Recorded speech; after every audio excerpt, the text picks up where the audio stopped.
सिकंदर के गोजे थी ताली, कभी भीष्म अर्जुन का डंका बजा था, कभी काम रुस्तम की उमड़ी जवानी, कभी जंग में जौहर दिखाते बहादुर, कहे जोखन ऐसा है भारत का पानी।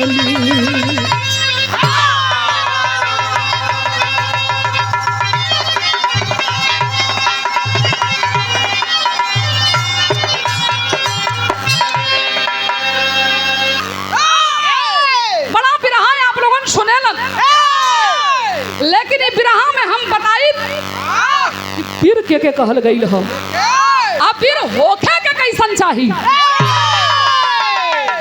लेकिन बिरहा में यहाँ एक लाइन कव्वाली का टुकड़ा बा। कौन कव्वाली बा मास्टर?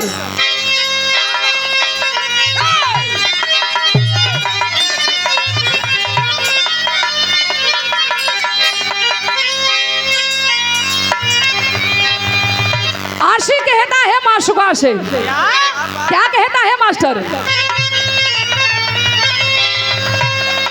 अगर दिलवर की रुसवाई हमें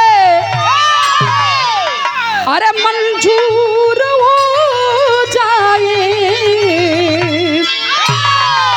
सनम तू बेवफा के नाम से मशहूर हो जाए।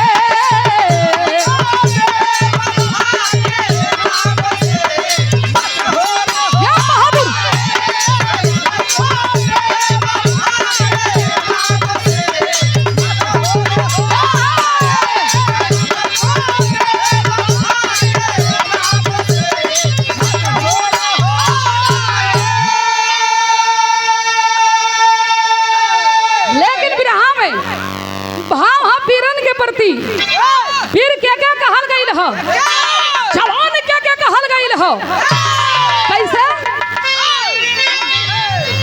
अरे जवानी है वही जंगी,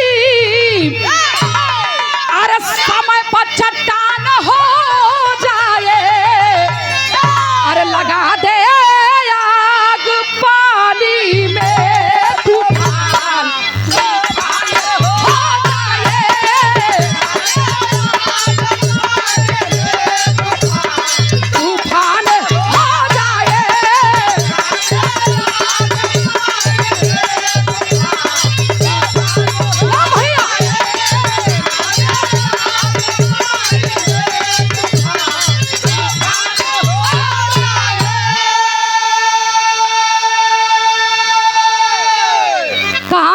हो। कहां से निहल गई? कड़ी के अंदर भाव कहा नाम बा, कैसा?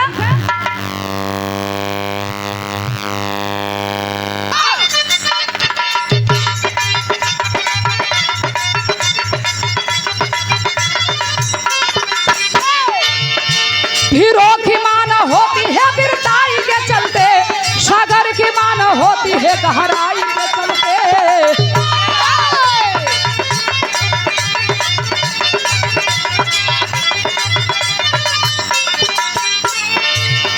सिंहों की मान होती है भुजबल दहाड़ों से, संतों की मान होती है पर्वत पहाड़ों से।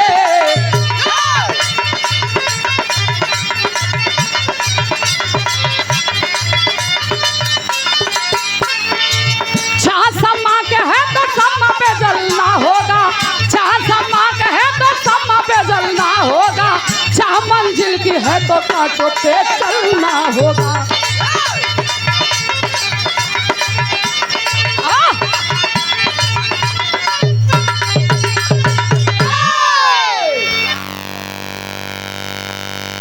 राम जी वर्मा बात के आप लोगों समझ ली। मोहबा के बगल में कालिंजर नगरी,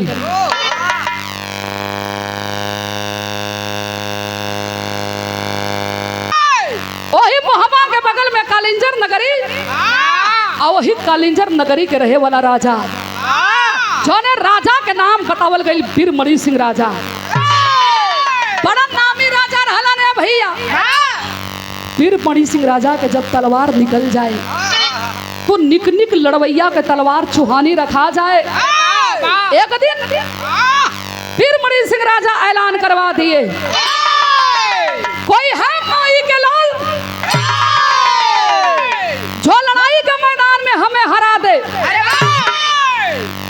चारों तरफ पाती गईल के करे माई के दूध में दम है कि बीरमणि सिंह राजा के सामना करी। भैया हो कुंडा रियासत के रहे वाला गगन सिंह सांझ लिया सेना और राजा के किला पर चढ़ाई कर दिया, ऐलान कर दिया, अरे बीरमणि सिंह राजा निकाल पहरा। बड़का लड़वैया बनत हुआ ना, आज तो हर था लगाई। बीरमणि सिंह राजा कलम की अरे साला है 4 दिन के निपोरी हमें चैलेंज देवे लगल, खींच लिया तलवार। लेकिन ये भैया जिंदगी है, कबो कबो नीक लड़वैया से भी चूक हो जाला। लड़ाई के मैदान में बीरमणि सिंह राजा हार गए। गगन सिंह गर्दन पर तलवार लगवले बीरमणि सिंह के दुल्ही दौड़ के जाके वही पैरवा में के कहली कि भैया हो धन दौलत सोना चांदी हीरा जहरा सब लेला, लेकिन हमार सुहाग छोड़ना हो भैया। तो गगन सिंह नहीं माना बाबू, हाथ में हथकड़ी पांव में बेड़ी डाल के और राजा के अपने किला में बंदी बना लिया। तय ये रहल कि आधा राज आधा पाठ लेब, लेकिन बीरमणि सिंह राजा के बंदी ना बनाई। लेकिन वो पापी गद्दार था, गगन सिंह गद्दारी कर गया, राजा के बंदी बना के अपने किला में रखले है। माई घरवा रोवत बाड़ी, सैया के निशानी यही पेटे में पलत बा हो पंचो। 9 महीना वाला दिन पूरा भइल बा, माई अपने गोद से छोड़ुआ एक बेटा एक बेटी के जन्म दे दी। आंसू पी पी के दोनों बचवन के पाले लगली हो भैया। धीरे धीरे दोनों लड़का 16 साल के भइल हुन। माई से सवाल कइलन कि माई रे ए माई, सबके माई के मंगिया में सिंदूर रहेला, तोर काहे मंगिया सुनी बारे। माई रो रो के बतावे लगल, कहलस के रे बेटा यही गुंडा रियासत के रहे वाला गगन सिंह तोरे बाप के बंदी बनवलस, खींच के लात हमरा सीना पर मरलस। वही दिन प्रतिज्ञा कर गईनी, कसम खा गईनी कि जबले वो पापी के छाती के खून से अपन केस सवारब ना, तबले मांग में सिंदूर ना पहिनब। ये बात के जब दोनों भाई बहन सुनले हुन तो कैलन का बिरहा में एकलन गीत बा। और हमारे सरदार भैया की ओर से 500 रुपया पुरस्कार। बहुत बहुत प्रणाम से भैया लोगन के प्रणाम बा। बिरहा में एकलन गीत बा मास्टर बा।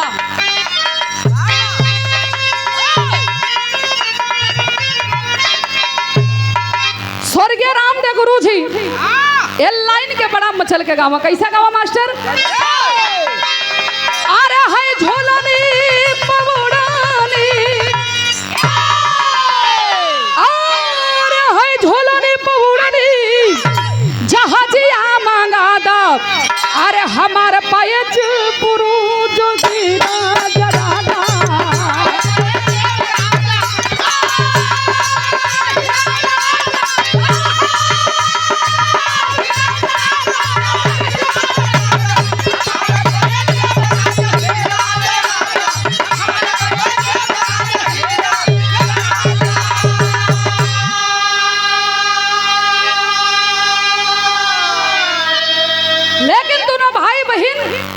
अपने माई से रो रो के कहत हुआ, का कहलन? अरे है दहिया में आ गया, अरे है दहिया में आ गया, लगावलू ये माई, अरे बबर सेराबा जाना बबलू एहे माई।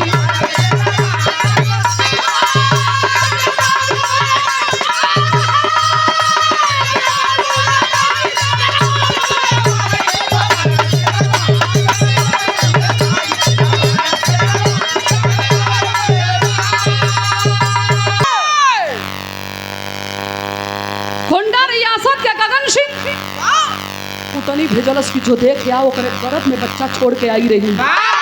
अगर बेटी पैदा कैले हुई तो हमार जुगाड़ लह जाई, अगर बेटवा पैदा कैले हुई तो हमारा जान के दुश्मन बनावत हुई। कुटनी आके देख के गई कलश के सोन बेटी चांद पैदा कैले है, लेकिन बेटा भी कम ना है, बेटवा बाघ पैदा कैले है, बाघ। ये बतिया के पपिया गगन सिंह सुनलस तो एगो चिट्ठी लिखलस। आ चिट्ठिया भैया राज सिंह पवलन तक कहलन, का कहलन? अरे देले बसाला सियार है चुनौती, अरे पहिया समर में बोलैहा भगवती, पहिया समर में पूजैहा भगवती। अरे है कुलवा के पनिया, अरे है कुलवा के पनिया बचवलू ये माई, तेरा जनमवलू ए माई।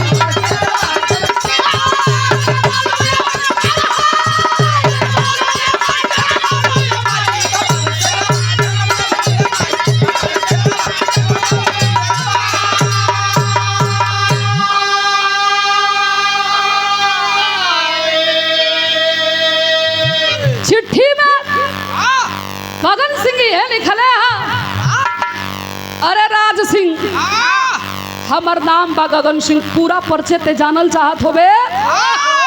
मैं अपने माई से पूछी है कि गगन सिंह के कर नाम हो, लेकिन छोड़, अब यहीं तक तोरे बाप के अपने किला में जिंदा बंदी बना कर रखले है। सुनत है कि वो तोर बहन बड़ा खूबसूरत है, एक रात बदे वो डोला हमारे किला में भेज दे, सवेरे बाप बेटी के सही सलामत छोड़ देंगे। भैया हो गाना बजाना धुन तरह छड़ी के आनंद हो दे। हमारे गार्जियन लोगन बैठल हुआ, बड़कवा लोगन बैठल हुआ, मालिक सबके घर में बेटी बहन दिले हुआ। करेजा पर हाथ रख के सोचा कि कौन ऐसा बाप भाई होई कि जो अपने जीते जीते अपन बहन अपने बेटी को मौत के मुंह में डाल दी। चिट्ठियां पढ़ के भैया ये सोचा था माई के सुहाग बचावत है तो सोना जैसा हमारा बहन निकल जाई, अगर अपने बहनिया के बचावत थी तो हमारे माई के सुहाग निकल जाई। काहे माई ऐसा संकट में हमारे जीवन डाल देलू। 2 दिन बीत गिल, न खात बा न नहात बा, माई के करेजा बैठक बा। बहनिया गइल कलश की का हो घरवा में सुततिया खाली पकड़ के चदरिया खींच के उठा देलस। काहे उठा? मर्द हो के घर में सुतत हुआ ठीक लगत था।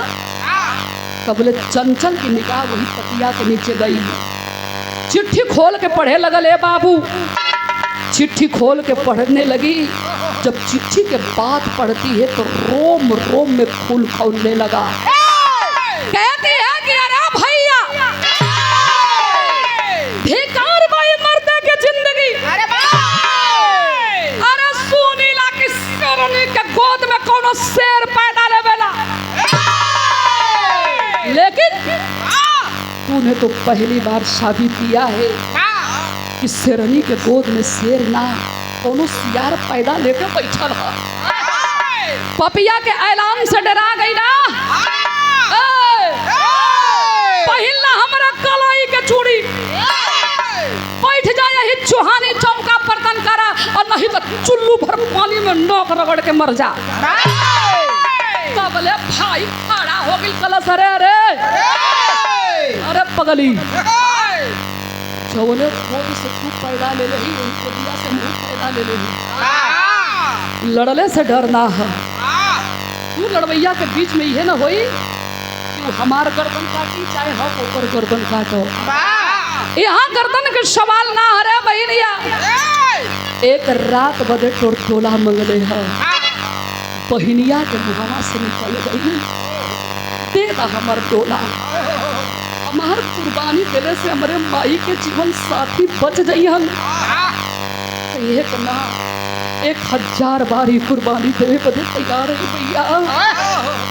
खींच के थप्पड़ भाई बहन के गाल पे मारता है। रे पागल लड़की, ये क्या बोल रही है तू? पागल हो गई है? भैया हो पैरवा भैया के पकड़ के अब वही पैरवा के लगवा बैठ के झरझर झरझर रोवत भैया कहत या जिंदगी में कबो कुछ ना मगनी। आज एगो बहिन अपने भाई से आंचल फैला के राखी के बधाई भीख मांग रही है। और भीख में क्या मांगती है? फिर हम एक लाइन गीत बा।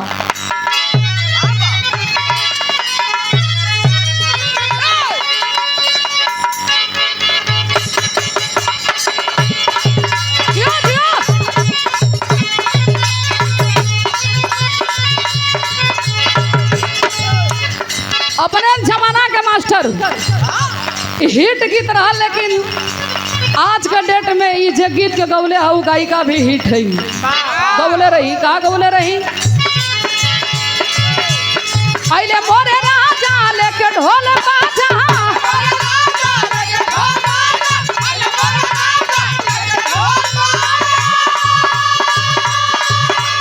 आइले मोरे राजा लेके ढोल बाजा, हो मोसे कहे मोरे सखिया सहेलिया पयलिया, आज छमा छम रे पयलिया, आज छमा छम रे पयलिया।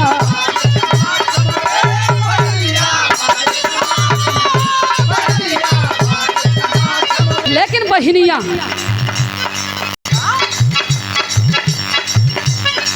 कहा दिया, कहा कहला, अरे दुश्मन से लौट के झंडा गाड़ चढ़ के,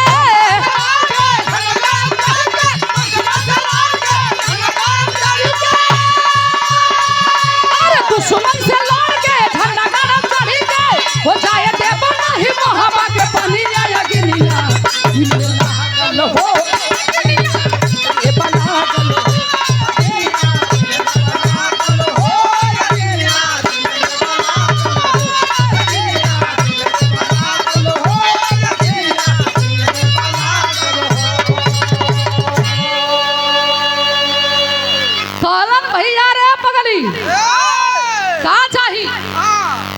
सोना के कंगन चाहिए, हार चाहिए, रुपया चाहिए, कलश ना हमें सोना के कंगन चाहिए, ना हार चाहिए, ना रुपया चाहिए।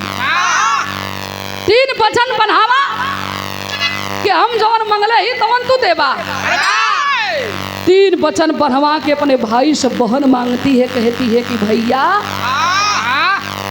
तू मेहरारू हो जा, हम मर्द हो जी, तू मेहरारू हो जा। भैया 2 ही कदम पीछे हट गिलन, कलन अरे पगली हाई मर्द के शरीर है में कवन कवन सिस्टम आई, कलश के सोना मर्द वही के कहल गई है, मर्द वही के कहल गई है, जब जैसन तब तैसन। सही कहला, कहलन की अब तो वचन दे के हम फंस गई नहीं। बिरहा बीरस के यहाँ लेकिन 4 लाइन यहाँ श्रृंगार कवि जी लिखत हुन, भैया मेहरारू के श्रृंगार अपने तन पर कैसे सजावत हुन, कहना है कैसे।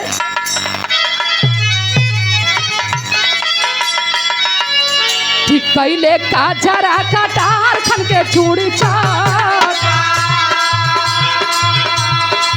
वो गले मोतियन के हार घेरा तार लहा, झोली में गोली के सजौना छम छम पायल के,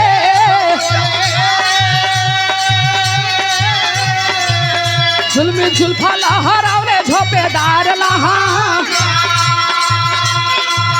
टुकली लिहल ए लगाई हिरनी जैसा फिरी,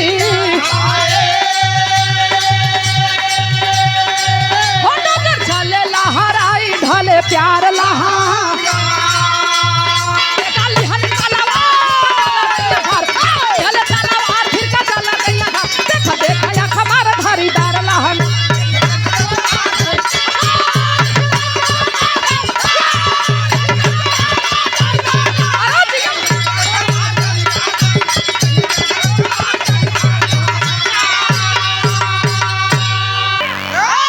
मेहरारू के श्रृंगार अपने तन पर सजौलन, आंख में मरकहबा काजर, होठ पर होठलाली, कान में कनवाली। ऐसा बतावत हुन जैसे मालूम पड़त रहल कि समनिया किन के हे दले हुन। राज सिंह हमार साड़ू भाई लागत। श्रृंगार उंगार सजा के खूब बढ़िया कचकचवा रूप बना के छल कौआ साड़ी पहिन के अरे जब चललन तो देखे वाला देखवैया कहाँ जिंदगी में बड़ा मेहरारू देखनी। लेकिन एकरा जिसन ना है भैया। अरे राज सिंह का कुल आता इन्हें समझा दा हाथवा जौन ऊपर उठा उठा बतावत हुन। मान दो ना तो विकलांग कर देतो।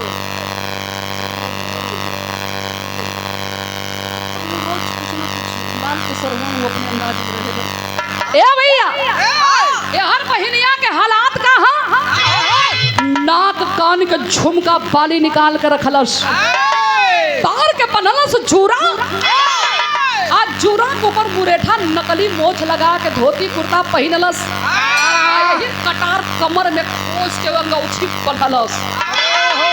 दोनों भाई बहन घोड़ा पर सवार हो के चलल हुन। गगन सिंह के किला में हाला भइल,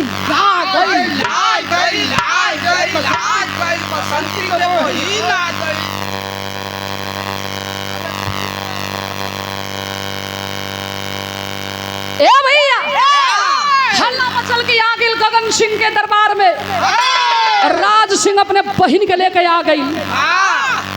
अच्छा तो कैसे तो हर गाड़ी के पीछवा लिखल रहेला मालिक दिलदार है, लेकिन चमचों से लाचार है। हर गाड़ी के पीछे लिखल रहेला राम केवल भैया मालिक दिलदार है लेकिन चमचों से लाचार है। जितना ओकर चमचा रहलन अब जाके लगलन ओकर दरबार में जयकारी लगावे, राजा के जय हो, राजा की जय हो, महाराजा की जय हो, राजा के आगमन जल्दी हो।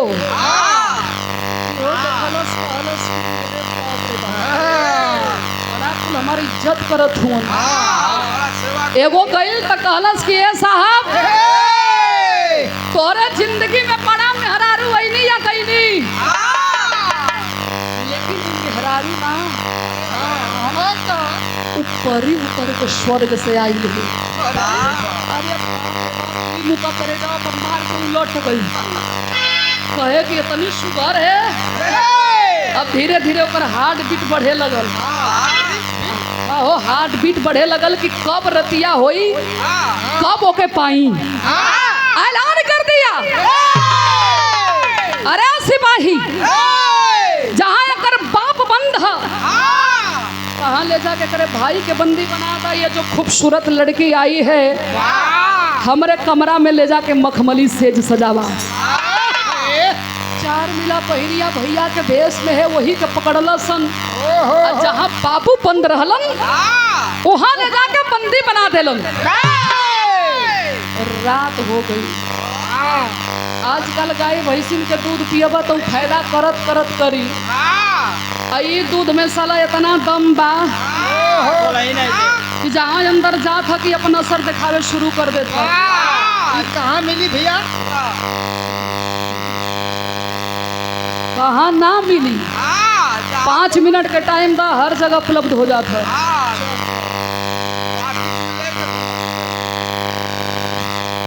ए भैया लगा बधा के चलल, ओभर एकदम नशा में भूत है। अरे भाई राज सिंह मरदे न हुन खाली मेहरारू के श्रृंगार दह सारी उड़ी तैयार के दरवाजा के लगे खड़ा हो गया। दरवाजा पिकत बा, कहत बा हेलो डार्लिंग, तुम किधर हो डार्लिंग? डार्लिंग इधर बैठा है। डार्लिंग के तो कहल गई, डार्लिंग का दुल्हा है मतलब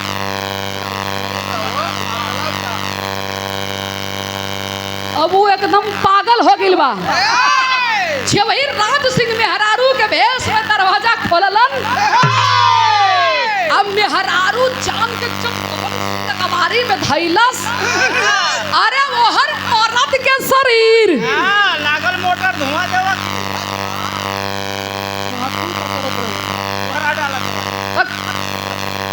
बर गईला तो दवा ना सकत रहला ते के देखा पियने 10,000 ना मिल गई तो जवन कहवा तवन भगवान उ दे दी हम कोनो ना कोनो उ रास्ता दिखा देवे लोग ए भैया कहानी पर ध्यान रहे रात के बेला हा अखबारी में धैले हा तई हमारा कैसेट के गीत लगल कौन गीत बा मास्टर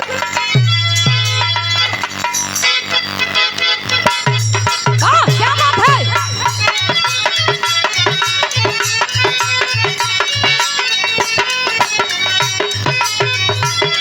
इस सुपर कंपनी टी सीरीज से सबसे पहला नंबर मार्केट में हमारा आई रहल हमार और विजयलाल जी के वही कैसेट में हम गौले रही का गौले रही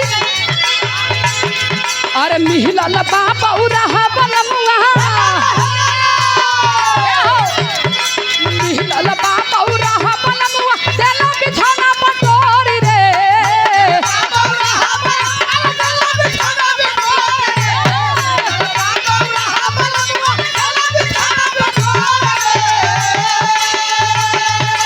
मिहिला लबा पौरा बनमुआ तेला बिछाना पटोरी रे खटिया पर ना सुते मुरहुआ अरे खटिया पर ना सुते मुरहुआ और चंदे तोड़ खटिया पर ना सुते मुरहुआ और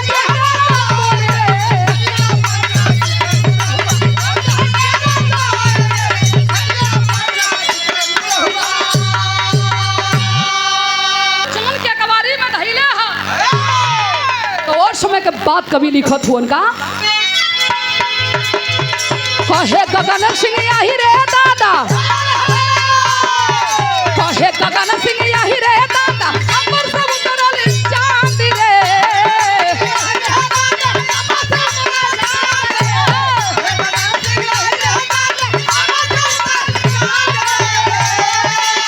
कहे गगन सिंह यही रे दादा अमर सब उतरल चांद रे छतिया पर ही बिजली गिरवलस अरे छतिया पर ही बिजली गिरवलस हलस जान रे छतिया पर ही बिजली गिरवलस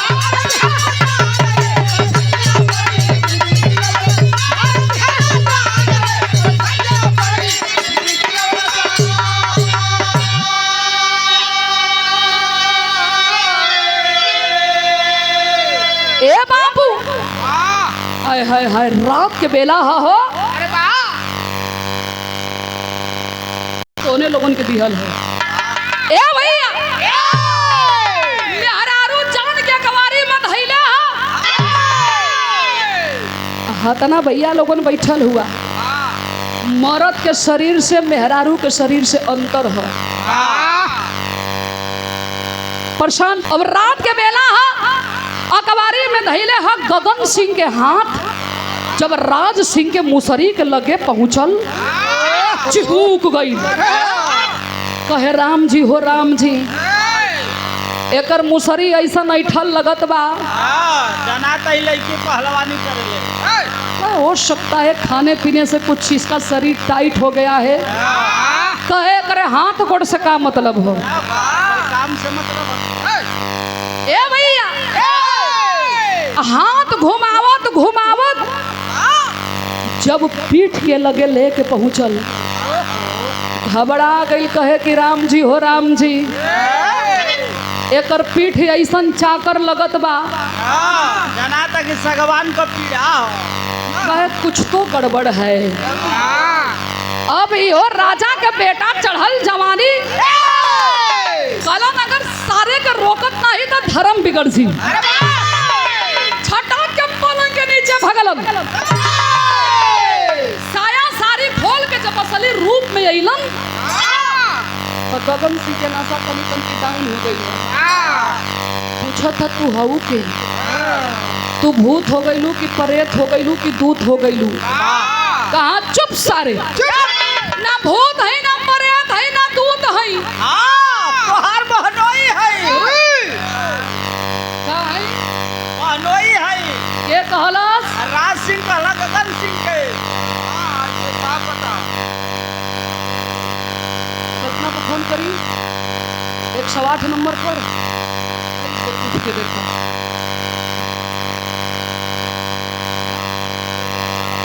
वो खाली है तरह इशारा करना, तू गिन के पैसा दिहल करा, हमारे से मत पूछल करा। ए भैया बारे जोगेश भैया 500 और देता, उनके चेंज दिया, चेंज भी नहीं हम घोड़ा के कोड़ा ही पर लगलन परसावे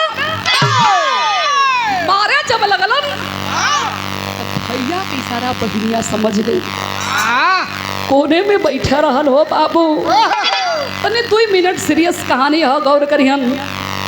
देखा थे कि खाना पीना आइल, सब खैलस पियलस, लेकिन कोनवा में एगो आदमी बड़की बड़की दाढ़ी, बड़की बड़की बाल, तन पर फटही कपड़ा है, अब कोनवा में बैठ के झरझर झरझर रोवत हुआ। जाके कहलस कि बाबा, ए बाबा खाना ना खइबा, काहे रोवत हुआ बाबा? तोरे परिवार में लोग मिले ना आवेला का? तबले वो बुढ़ा आदमी रो पड़ा बाबू। बोला कि ए बेटा, इस दुनिया में मेरा कोई नहीं है रे, मैं यही सोच सोच के रो रहा हूँ। एगो हमार पत्नी रहल, वो पता ना पगली जियत या कि मर गई। बाबा का नाम है आपके? कहाँ है आपके घर है? वो बुढ़ा आदमी बोला कि अरे पागल, हमारा घर है, मेरा नाम पूछ के तू क्या करेगा? हाँ बाबा नमवा बतावा, हो सके तो हर कुछ हम मदद कर दी। तबले वो बुढ़ा आदमी बोला बाबू कि मोहबा के बगल में कालिंजर नगरी, आ वही कालिंजर नगरी के रहे वाला हम राजा हैं, हमारे नाम फिर बड़ी सिंह राजा है। बाप के बात सुन के बेटी के तलबे के नीचे से जमीन खिसक गया और खोल के मुरेठा लहरा के केस बाप के सामने खड़ी हो जाती है, कहती है कि पिताजी हम कोई और ना है, हम तो हर बेटी हैं हो बाबू। मौत के मुंह में तो हर बेटा गिराइल है। बाबू इनकार कर दिलन कि हम ना मान सकीला। कहे आज वो माई के अस्तन गवाही दी, आज वो माई के गर्भ गवाही दी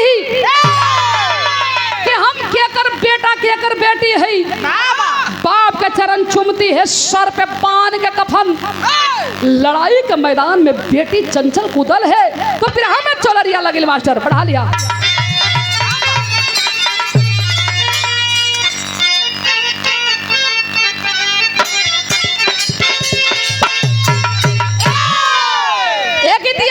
गुरु लोगन गावो कैसे गावा? बारी उमर कमर लचकनिया, बारी उमर कमर लचकनिया, बोरिया खींचे निहुर के पानिया, बोरी के झूले झूलनिया ना।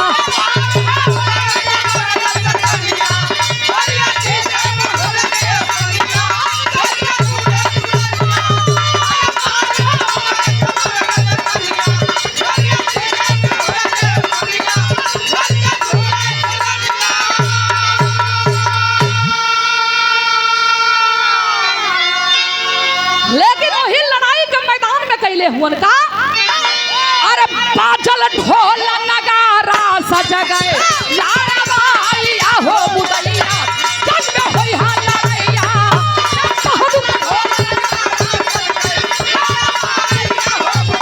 सही हो।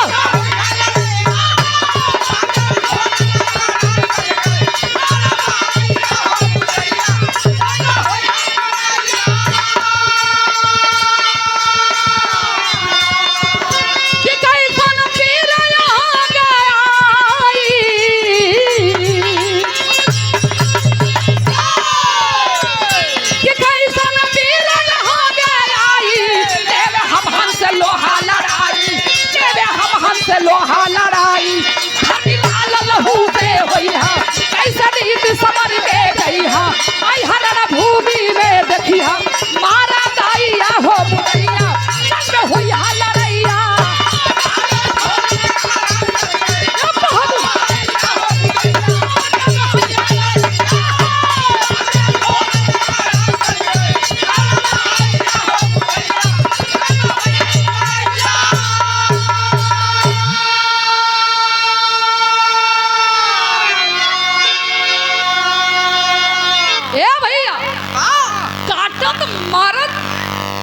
कुछ लोगन के बेकसूर लोगन के बंदी ठाकुर आज मारत काटत, कुछ लोगन के बेकसूर लोगन के बंदी बना के रखले रहल। अरे बा घमंड बहुत ज्यादा दिन तक ना चलत। बाबा लोग कहेला कि धन बढ़ावल ठीक, हम मन बढ़ावल ना ठीक है। वो अपने बल अपने घमंड पर हजारों बेकसूरन के बंदी बना के अपने किला में रखले रहल। पार वो बहन पार वो भाई सब लोगों के छड़वलन, लेकिन पहलिया हो पंचो भूखाइल शेरनी के तरह बीच महल से गई और पकड़ के पवरी खींचा ठिठीरत घिसेटत ले आके बाप के कदम में डाल देती है और कहती है कि पिताजी मिटा दीजिए इसका नामो निशान, नहीं रहेगा ये पापी। फिर मणि सिंह राजा कहलन कि अरे बेटी पपिया के कुल नाश हो गई, बच्चा लेकर सब नाश हो गई, कुछ बचल ना, ये छोड़ दे। कलश की तू छोड़ देबा लेकिन हम तो ना छोड़ब। वो बेटी कैलस का तेरी के अंदर भाव है मास्टर। अरे रियासत में हंगामा मच गया, अरे रियासत में हंगामा मच गया, धावा बोल दिया दुश्मन पर बिरबली धामा रे बली धामा रे बली धामा।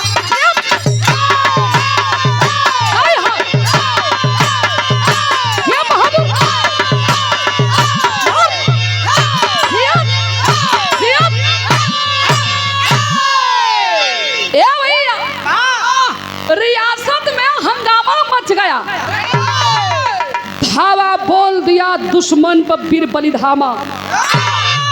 यही दुपट्टा के कमर में बंधलस और एक हाथ में तलवार एक हाथ में खप्पड़, और यही पवरी बर्तन के पटलस खप्पड़ में खून रोप के लेके चल देती है। इतने लोग बैठे हैं, यही नारी आपके घर में बहन और बेटी के रूप में देखी जाती है। वक्त आने पर यही नारी बाजार के वेश्या के रूप में देखी जाती है। वक्त आने पर यही नारी दुर्गा चंडी के रूप में देखी जाती है। लेके पपिया के मुड़ी जब चलल है तो भइल का आल्हा के अंदर भाव है मास्टर।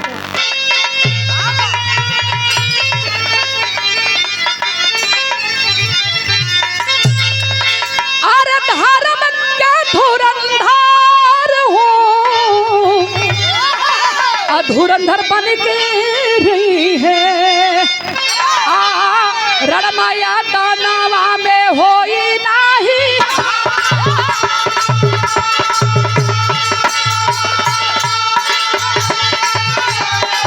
शेरवा के बेटा होशियार नहीं होई।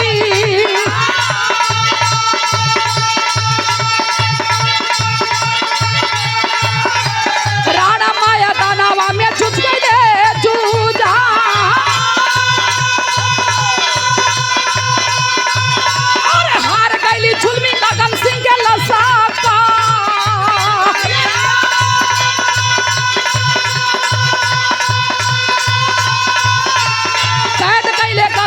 सुरमा सारा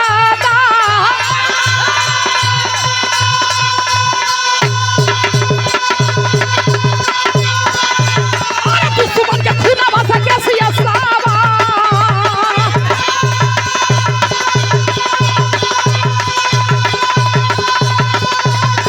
दुश्मन के खूना भाषा कैसी असावा।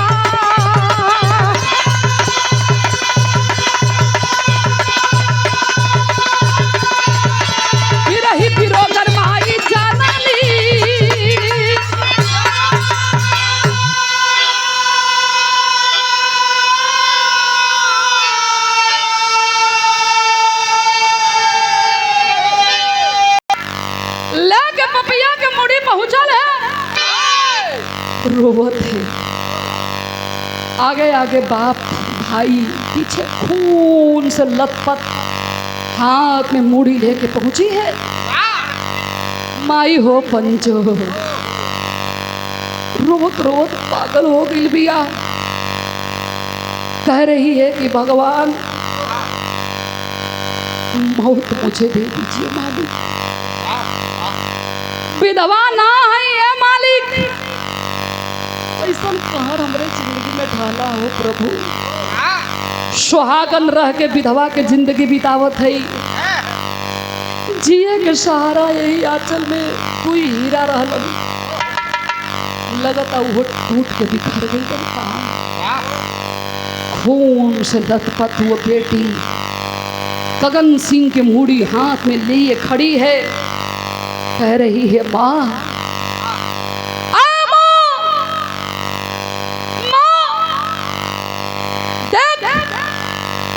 देख हम के लेके आई है।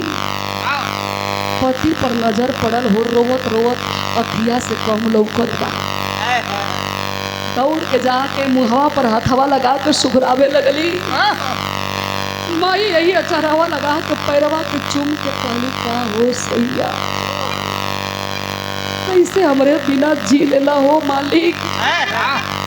कहलन अरे पगली, तड़प तड़प के 16 साल बितौले है।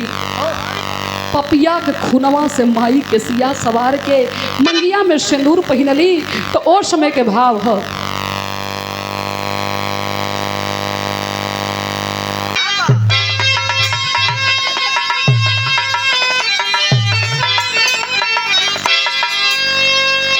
आइले जंग जीत के जंगशाली आ रहा है मोहब्बा के नागरी। रखला लाहौर नौजवान गुरबत की पगड़ी।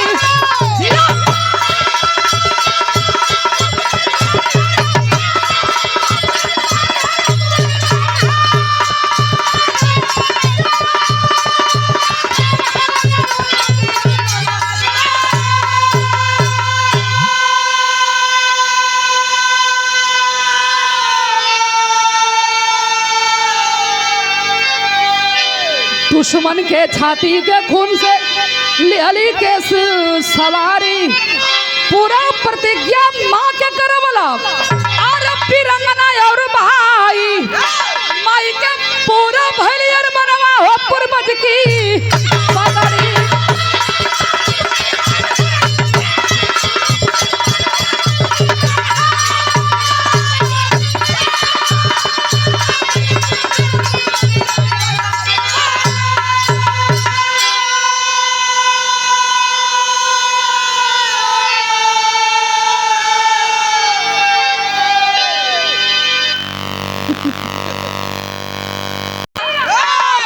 धन हो बेटी, माँ के सपने के पूरा की। आदमी कहा कौन बेटी हरे मर्द लड़की,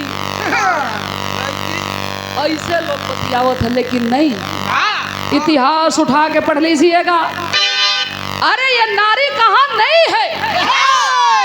देश के आजाद कराने में जवान अपने आप के कुर्बानी दिए तो हिंदुस्तान के नारी भी कम नहीं थी।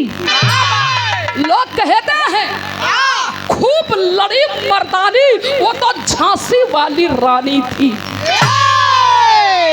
बेटी कहाँ ना है। सरहद हिंद से लेके पहलवानी से लेके खेलकूद के मैदान से लेकर राजनीति से लेके, क्या वो बेटी कम बहादुरी दिखाई? अपने आप को बचाते हुए, कुल खानदान के मर्यादा बचाते हुए वो पपिया के नामो निशान मिटा देलस। धन हो बेटी, सलाम है उस बेटी का बाबू। कहा नाम है आखिरी बद में कैसे? गुरु बिहारी गुरुपत्तु।